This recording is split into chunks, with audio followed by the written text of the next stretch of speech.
நம்ம இது மறையூர்லேருந்து காந்தலூர் போல வரையில் இருக்க முனியாரா. முனியாராங்கிறது முனி. இது மறையூர்லேருந்து காந்தலூர் போல இருக்க முனியாரா. முனியாராங்கிறது பொதுமக்கள் வாழ்ந்த இடம், பொதுமக்கள் தாலி. பொதுவாக தாலிங்கிறது நம்ம மண்ணில் இருக்கிற மாதிரி இல்லை, இது கற்களை கொண்டு கட்டப்படுறது. புதைவிடமாக தான் இது அதிகபட்சமாக இருந்திருக்குன்னு அறிவியல் பூர்வமாக சொல்லியிருக்காங்க.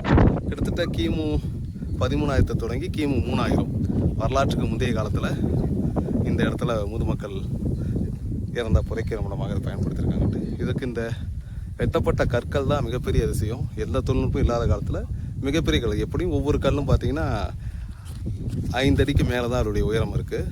அதே போல் பார்த்தீங்கன்னா ஒரு 4 அடி அதோடைய அகலம். அதுக்கான இவ்வளோ பெரிய பெரிய கற்களை 4 கல்லை வெட்டி 4 5 கல்லை வெட்டி ஒரு செவ்வகம் மாதிரி உருவாக்கி அதனுள்ள முதுமக்களை கீழே போயிட்டு மேலே அதை வச்சுருக்காங்க.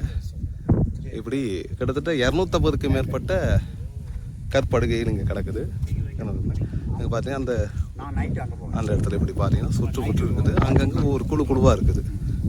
இது கண்டிப்பாக நீங்கள் காந்தலூர் வந்தால் பார்க்க வேண்டிய மிக முக்கியமான இடம். மனித வரலாற்றில் இந்த மாதிரி டாலமெண்ட்ஸ் அதிக இருக்க இடமா இந்தியாவிலே இந்த இடம் தான் அறியப்படுது.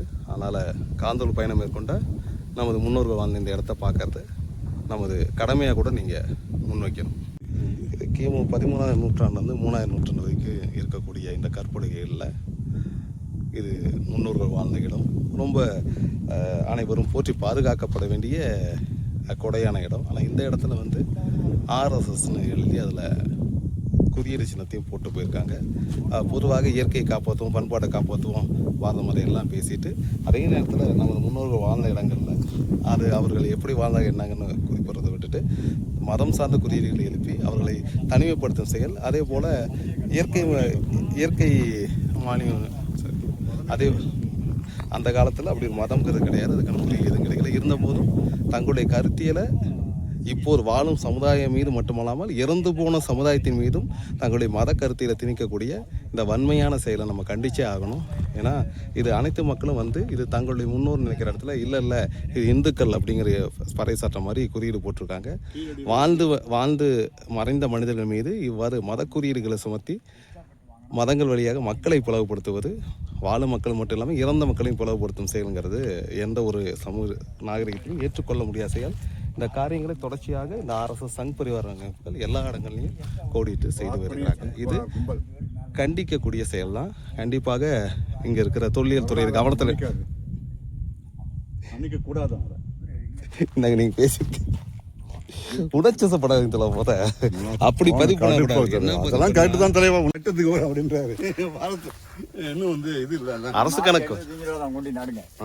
நாற்று 75 தானே வாங்கிக்கோங்க. வரல 4 மணி நட்டேன். இது குள்ளர்கள், இது நெல்லிப்புட்டு. குள்ளர்களும் குள்ள மனிதர்களும் மினிவர்களும் தவசிருந்த இடம் இது. இது மாதிரி 250 கல்வீடு, 15 டைப்பு, 4 விதமாக யூஸ் பண்ணியிருக்காங்க.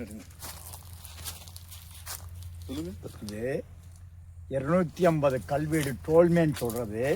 இந்த ஏரியாவில் KSR1 காந்தலூர் ரேஞ்ச் ஆனக்கோட்டை பார்க்கில் 250 கல்வீடு இருக்குதுங்க.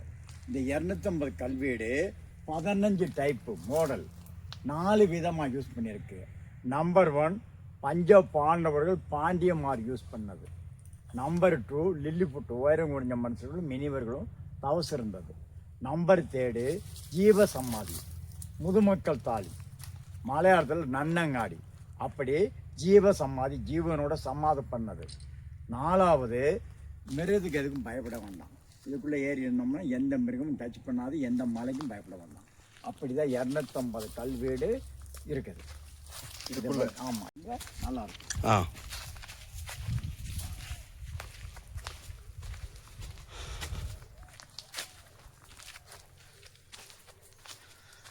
நாம் இப்போ சந்தன காட்டுக்குள்ள நடந்துட்டு இருக்கோம். சந்தனக்காடு 50,000 ஹெக்டர் சந்தனக்காடு, காந்தலூர் ரேஞ்ச், வண்ணாந்த ரேஞ்ச். அங்கிட்டு நாச்சிவேல் மறையூர் 4 ரேஞ்ச் ஒன்லி டிவிஷன். இது 50,000 ஹெக்டர் சந்தனக்காடு அமராவதி டேம் வரைக்கும் இருக்குது.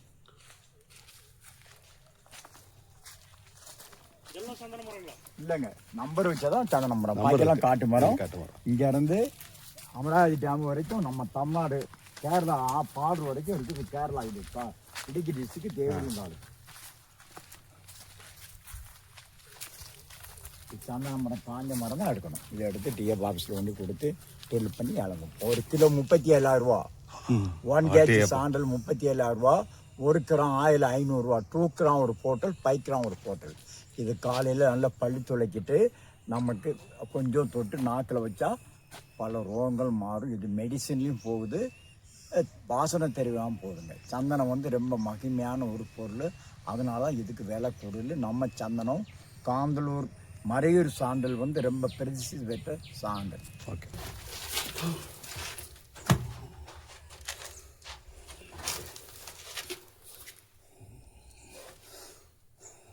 பேசுங்க வந்து சொல்லுங்க. கிட்டத்தட்ட வரலாற்றுக்கு முந்தைய காலம் சொல்லப்படுற காலத்தில் நமது முதுமக்கள் வாழ்ந்த இடம் இது வாழ்ந்த இடமாகவும் இருந்திருக்கு. அதே நேரத்தில் இறந்து போனவங்க புதைக்கக்கூடிய ஸ்தலமாகவும் இருக்கு. உள்ள இருக்கிற இந்த எரிக்கப்பட்ட கல்லெல்லாம் பார்க்கும்போது இது பயன்படுத்தப்பட்டிருக்க ஒரு காலத்தில் அப்படிங்கிறது தெரிய வருது. அது இங்க இருக்க மக்கள் பஞ்சபாண்டவர்கள் அப்படின்னு அந்த மகாபாரத கதையை முன் வச்சுக்கிட்டு இந்த கதையை சொல்லியிருக்காங்க. போது வரலாற்று ரீதியாக அந்த மாதிரி இல்லாமல் இது வரலாற்று முந்தைய காலம். எப்படி பார்த்தாலும் கிமு 10,000க்கு முன்னாடி இங்கே மனிதர்கள் வாழ்ந்திருக்காங்கிறதுக்கு அடையாளமாக இன்னைக்கும் இந்த இடம் இருக்குதுங்கிறது மிக சிறப்பு தான். இதில் பார்த்தீங்கன்னா இந்த 5 பக்கமும் பாறையால் அடைக்கப்பட்டிருக்கு. ஒரு பக்கம் வழி இருக்குது. இந்த மேலே கூரையோ ஒரு மிகப்பெரிய பாறை பயன்படுது. அந்த காலகட்டத்தில் தொழில்நுட்பம் இல்லாத வேலைகளில் எப்படி இவ்வளோ பெரிய பாறையை வெட்டி எடுத்தாங்கன்னா அதுக்கு மூலிகை சாறுகள் பயன்படுத்தியிருக்காங்க. மூலிகை சாறு பயன்படுத்தி வெப்பமாக்கி அது மேலே எரிதலில் போட்டு அதில் வந்து உடைச்சிருக்காங்கிறாங்க. அதற்கு பறைசாற்று விதமாக அந்த பாறைகளில் பார்த்தீங்கன்னா கருப்பு புகைப்படணும். மிக நீண்ட காலமாக அந்த கல் வந்து கருப்பு புகைப்படணும். நீங்கள் அந்த கல்லை தொட்டு பார்த்தா கிட்டத்தட்ட அந்த கல் மாதிரி இல்லாமல் ஒரு பாலிஷ் செய்யப்பட்ட ஒரு தகடு போல தான் இருக்குது. மிகப்பெரிய கலை தான். தொழில்நுட்பம் எப்படி என்னங்கிறது இன்ன வரைக்கும் முழுமையாக இல்லாட்டியும் அந்த காலத்தில் இங்கே வாழ்ந்த மக்கள் அந்த மனித குலம் அதோடைய அடுத்த கட்ட வாழ்விட தேவையை இது பூர்த்தி பண்ணியிருக்குங்கிறது நம்மளால் உணர முடியுது. இது மிகப்பெரிய ஆச்சரியமாகவும் அதே போல் மனித சமுதாயத்தின் ஒரு படி பாய்ச்சலையும் இது காட்டுது. இங்கே இருக்கிறது நமக்கும் மிக பெருமையாக தான் இருக்குது.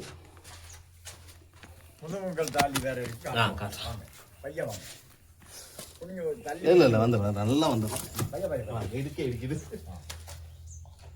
இவ்வளோ பெரிய கல்லை நகர்த்திட்டு வந்து வச்சிருக்காங்க. ஆமாம், வந்து மண்ணை குமிக்கிறது.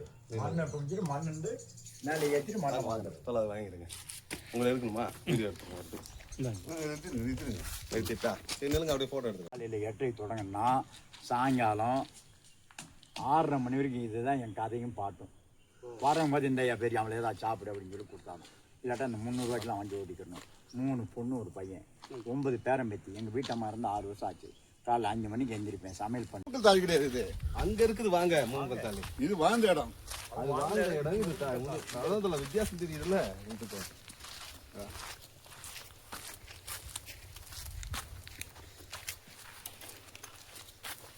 இதுல 2 பாடி அடக்கம் பண்ணியிருக்கு. அது எப்படி தெரியுமா? நம்ம தமிழ்நாட்டுல அந்த காலத்துல நவதானியம் தான் போட்டு வைப்போம்.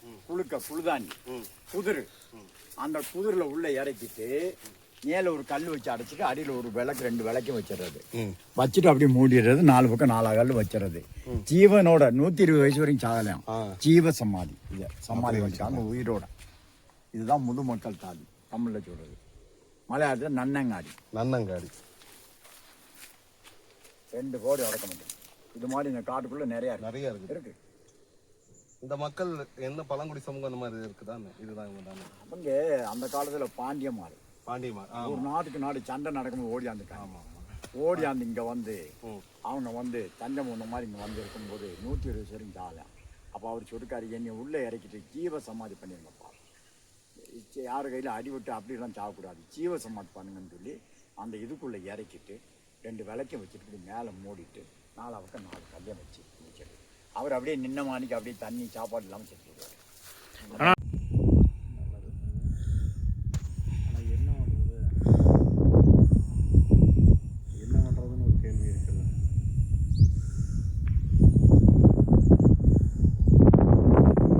நம்ம முதுமக்கள் தாடி இல்லாகட்டே வந்து மனிதர்கள் தங்குகிற இடம். அப்படின்னு சொல்லிட்டு பார்த்தோம். அது மாதிரி ஒரு இடம் தான் இங்கே நிறைய இருக்குது. அங்கே இருக்குது, வேற எங்கெங்கே இருக்குது? 4 விதமாக 250 கல்வெடு இன்னும் நம்ம போகிற வழி இருக்குது, இங்கே இருக்குது.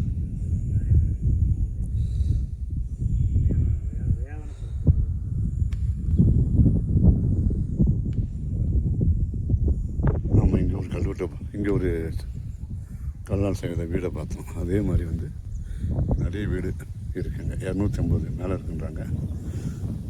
சொல்ல வந்து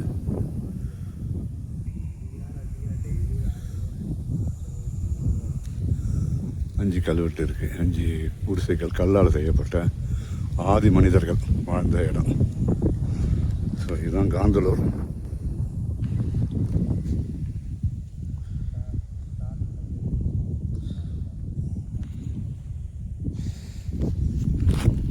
இன்னைக்கு ஆல்ட்டிங்களா போகிறீங்களா? ஆல்ட்டுங்க.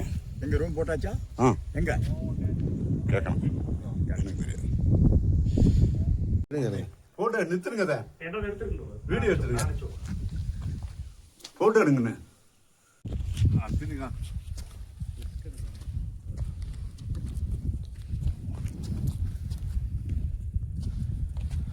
மழைக்கு நிறைய கஜமாக வந்திருக்கேன். சென்னையினுடைய கால்படாத இடங்களும் கிடையாது. நாளா அப்படியே நடந்திருக்கேன். நடந்து நடந்து நடந்து நடந்து மூணார்லேருந்து காந்தலூர் போகிறப்ப மறையூர் தாண்டி இல்லை இல்லை எங்கிட்ட ஆரம்பிச்சு. ஓ சரி சரி சரி. ரயில்வே மெயில் சர்வீஸ் ரயில்வேல இருப்பாங்களா? ஓ சரி சரி சரி. எங்கிட்ட ஏர்போர்ட்டு விட்டு எங்கேயும் போக முடியாது. இந்த இடம் முனியாரா? மறையூர்லேருந்து காந்தலூர் போகிற வழியில் இந்த முனியாரா இருக்குது. சந்தனக்காடு. இது சந்தனக்காடு.